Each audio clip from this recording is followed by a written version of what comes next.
Hi friends, welcome back to another episode of Generation Tech. My name is Alan. I'm the kind of guy who gets disappointed when a movie or a video game I'm playing doesn't have enough background information. If I'm dropped in a post-apocalyptic world, I kind of want to know what the hell happened. Was it a nuclear war, aliens, zombies, scary Busey? And if I encounter a new race of aliens, I want to know all about their culture, so I can figure out what exactly their weaknesses are so I can destroy them, because I'm a speciesist. Humanity first. Which is why I love Star Wars. It always satisfies my nerdy need for background information. I mean, they gave us a whole freaking movie to explain how the rebels got plans for the Death Star and then wrote an entire novel explaining about how the super weapon was developed. That's the kind of detail I like to see. Some people might say that's just Disney milking the fat money producing cow that Star Wars is. I say keep the fiction coming, and you know what? Let me write a novel too, because I would love to. One of the main reasons why Star Wars works so well is that the factions that are created within it are so rich in detail that they feel real. I oftentimes wonder how Mon Mothma would handle the divisions in the European Union. I can't help but find comparisons between Palpatine and other extreme leaders in our troubled history. And I easily can imagine someone as incompetent as Jar Jar Binks being elected in our own Senate here in the States.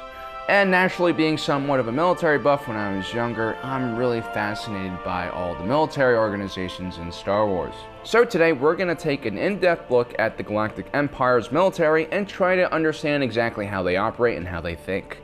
For the purposes of this video, we'll try to stick to mainly canon periods of Star Wars from the rise of the New Order to the Battle of Jakku. And who knows, if this video does well, maybe we'll cover all the other factions in canon and maybe even some factions from the EU. The purpose of a military organization is perhaps its most identifying caveat of how they will function and make decisions at every level in command.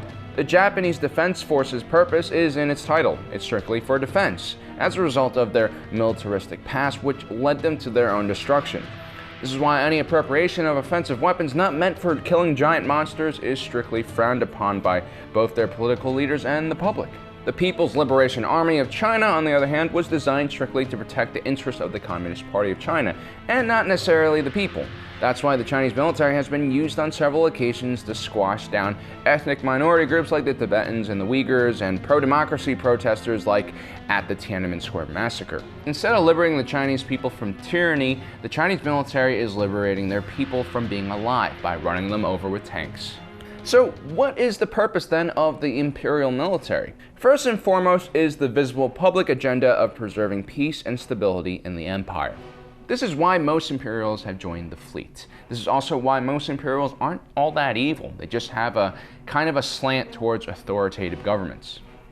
The galaxy is a messy place, and for those who remember the Clone Wars and the bureaucratic nightmare of the Old Republic, a unified galaxy under the rule of a benevolent, wise dictator doesn't seem all that bad.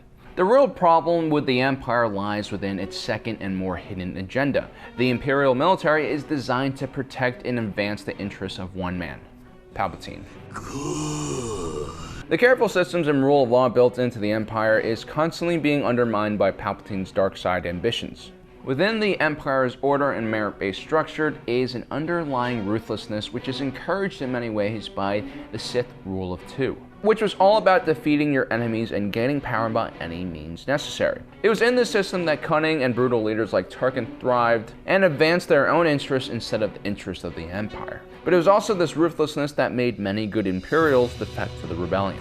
So now we've finished talking about the purpose of the Imperial military. Now let's look at their military doctrine at a strategic, operational, and tactical level. At the strategic level, the Empire is faced with a daunting task. They face a galaxy of billions of stars and even more planets and only have around 25,000 Imperial-class Star Destroyers to protect it.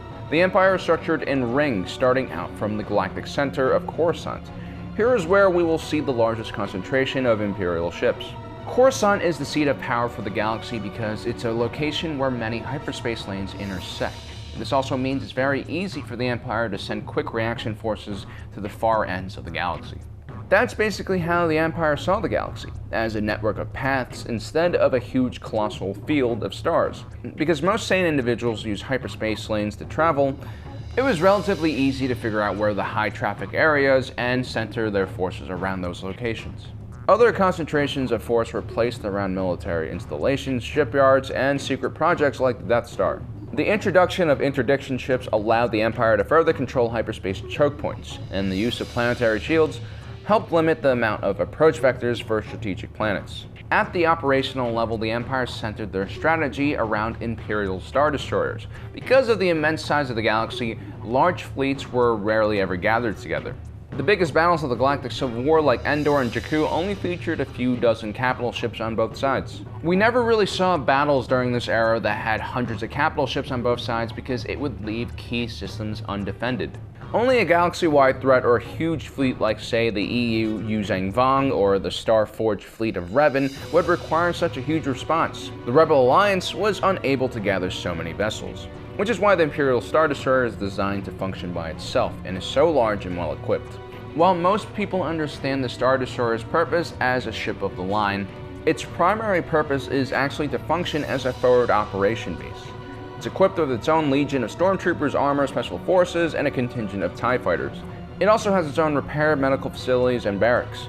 In the Star Destroyers, many turbo lasers serve as artillery support. Star Destroyers also have an escort fleet usually built from cruisers, corvettes, and other smaller ships. With so many resources aboard, most moderately populated systems in Star Wars needed only one of these behemoths to maintain stability and deter pirates and other potential scum.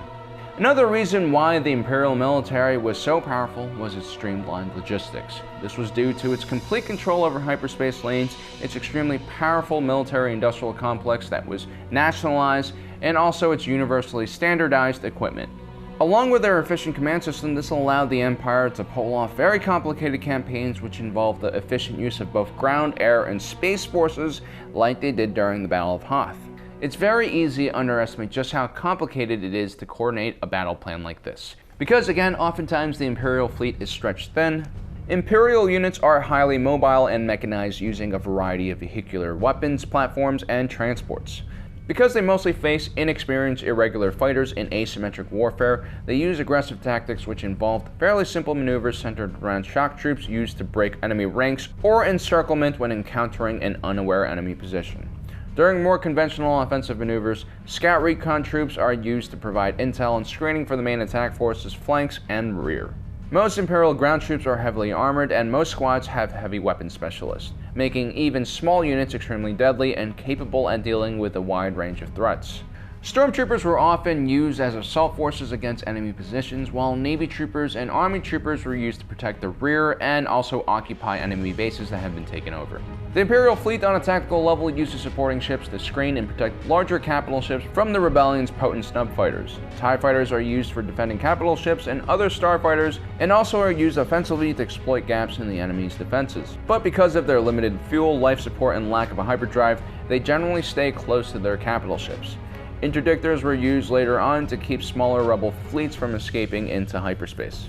In the end, the Imperial military was a pretty good solution for an impossible problem. Stretched thin across the galaxy, they had to create force multipliers to make smart use of all of their troops. But in the end, it was completely over-the-top policy like the Tarkin Doctrine that turned the galaxy against the Empire. And when the Emperor finally died, the true weakness of the Empire was exposed. Everything was built to be held together by Palpatine, and when he was removed, the military ripped itself apart. Palpatine even left behind a secret contingency plan which aimed to destroy the Empire if it ever failed to protect him. In Legends, it was only after the Emperor was removed from the equation that the Empire functioned at its peak ability. More capable leaders like Thrawn and Pellaeon were able to drive the Remnant towards the Empire's original goal of stability and peace. Guys, I hope you enjoyed this video. Please share it with your friends. If we get enough views, we'll turn this into a series where we'll cover all the different factions in Star Wars. Don't forget to subscribe and hit that notification button so you don't miss out on the rest of our awesome content. And a special thanks to all you Patreon supporters out there. Remember guys, if something does happen to me and I'm removed from this channel, remember the contingency plan. Burn it down. All of it. Well, thanks for joining us today. If you're watching this, you are Generation Tech.